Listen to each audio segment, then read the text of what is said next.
এরপর প্রথম যেদিন রান্নাঘরে গিয়ে ভাত করলাম সবার জন্য, অভ্যাস না থাকার দরুন একটি বেশি নরম হয়ে গেছিল। শাশুড়ি মা খুব বিরক্ত হয়ে শোনালেন, 52 টাকা কেজি চাল, সব নষ্ট করলো। না আছে রূপ, না আছে গুণ, কাজকর্ম আয় উন্নতিতে কোনো লক্ষ্মীশ্রী নেই।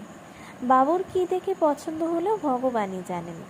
বিয়ের আগে বাড়িতে মোটামুটি রান্না করলেও একটা নতুন জায়গায় এসে নতুন মানুষ, নতুন রান্নাঘর, সময়ে সকলের খাবার টেবিলে দেওয়া টেনশনে আমার একটু ফুল হয়ে গিয়েছিল। খেতে বসে ব্যাংকের ম্যানেজার, আমার বড় যা, ব্যঙ্গের হাসি হেসে শাশুড়িকে বলল, তবে মামনি, তুমি যে এতদিন বলে এলে আমি চাকরি করি বলে সংসারের কুটোটি নারী না, আরে আমি তো সংসারে খরচা দিই, তা এবার যে ঘরোয়া মেয়ে নিয়ে এলে, দেখো কত ধানে কত চাল। ভাসুর বলল, আমাদের দুজনের রোজগারে সংসার চলে, অফিসে বেরোনোর সময় যদি ঠিকমতো খাবারটুকু না পাই তাহলে এত স্যাক্রিফাইস করে লাভ কি?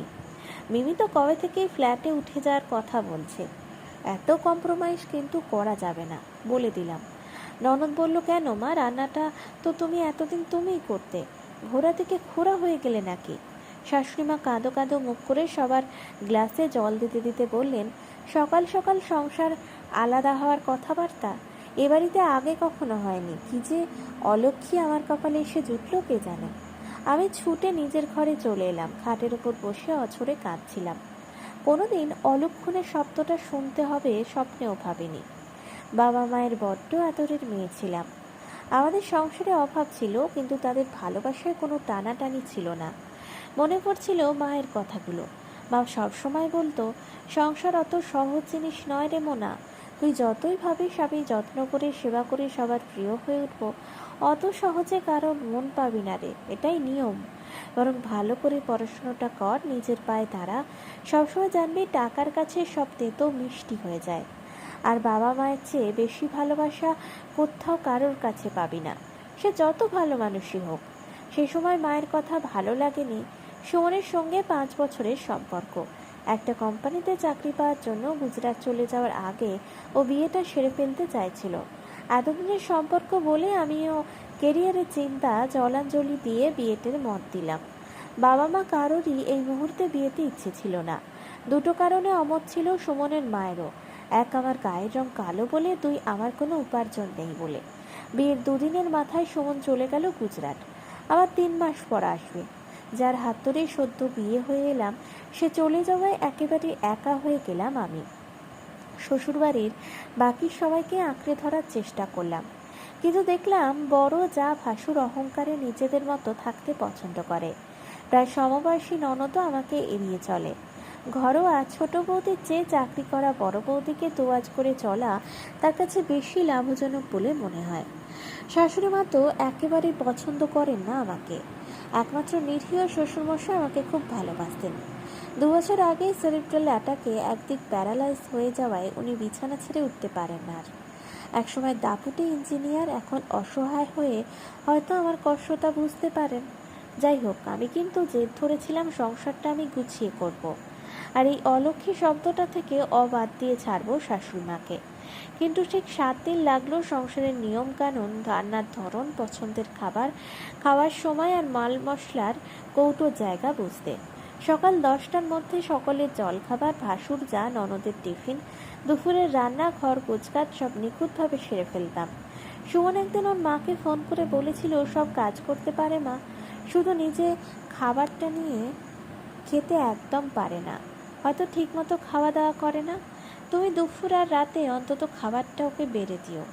আমি শুনেছিলাম উনি ছেলেটে মুখ ঝামটা ঘষতে দিয়ে বলবেন, বুড়ো মা বউকে রেঁধে বেড়ে খাওয়াবে, শেষ পর্যন্ত এই অর্ডার করছিস আমাকে? কি তুপগুণ করেছে আমার ছেলেকে মেয়েকে কে জানে। বুকে বড্ড ব্যথা পেয়েছিলাম সেদিন। রোজ মনে করতাম আজ এই রান্নাটা করে সবাইকে খুশি করে দেব, বা আজ এই কাজটা করে শাশুড়ি মায়ের মন জিতে নেব, কিন্তু কোনো দিন এতটুকু প্রশংসা বা উৎসাহ পাইনি। মায়ের কথা বড্ড মনে পড়তো। ভাবতাম, তাহলে সত্যি কি শ্বশুরবাড়ি ভালো জায়গা নয়? মেয়েরা কি এখানে শুধুই পরের মেয়ে হয়ে থেকে যায়? রাতে ফোনে সুমনের কাছে রোজ কাটতাম। ও বলতো, দেখো, যার খোদা তোমাকে জন্ম দিয়েছে, মানুষ করেছে, যাদের রক্ত তোমার শরীরে বইছে তাদের কাছে তুমি ভালোবাসা পাবে, এটাই স্বাভাবিক। কিন্তু এক গাছের ছাল অন্য গাছে লাগাতে একটু সময় তো লাগবে। এত অধৈর্য হয়ে না, একটু সময় নাও, সব ঠিক হয়ে যাবে। আমি সবসময় তোমার পাশে আছি, সব ঠিক হয়ে যাবে শুনে আমার ভাঙা মনটা আমার আশায় বেঁচে উঠত। এভাবে কম ভালো আর বেশি মন্দে কেটে গেল 7টা মাস। শ্বশুরমশাই গত হলেন, কাছা নেওয়া অবস্থাতেই যা ভাসুর বাড়ি ভাগ করে নিল। আরও বলল, সংসারে যখন তারা থাকছে না খাচ্ছে না তখন মায়ের দায়িত্ব নিয়ে আর প্রশ্নই ওঠে না। ননদ সৃজাও চলে গেল বড় বৌদির কাছে। ও ভেবেছিল বড়লোক দাদা বৌদির সংসারে বিলাসিতায় থাকবে, আর বৌদির দরকার ছিল সারাদিন বাড়িতে থাকার, কাজকর্ম করার একটা মানুষ। অদ্ভুতভাবে আমার শাশুড়িও মেয়েকে সেদিন বলেছিলেন, স্বার্থের লুকোচুরি খেলার চক্করে পড়িস না সৃজা, অপরের ভরসায় না গিয়ে নিজের পায়ে দাঁড়ানোর চেষ্টা কর। টাকার কাছে সব তেতো মিষ্টি। বুঝেছিলাম সব মাই আসলে এক। বাড়ির এই অংশে রইলাম আমি আর আমার শাশুড়ি মা।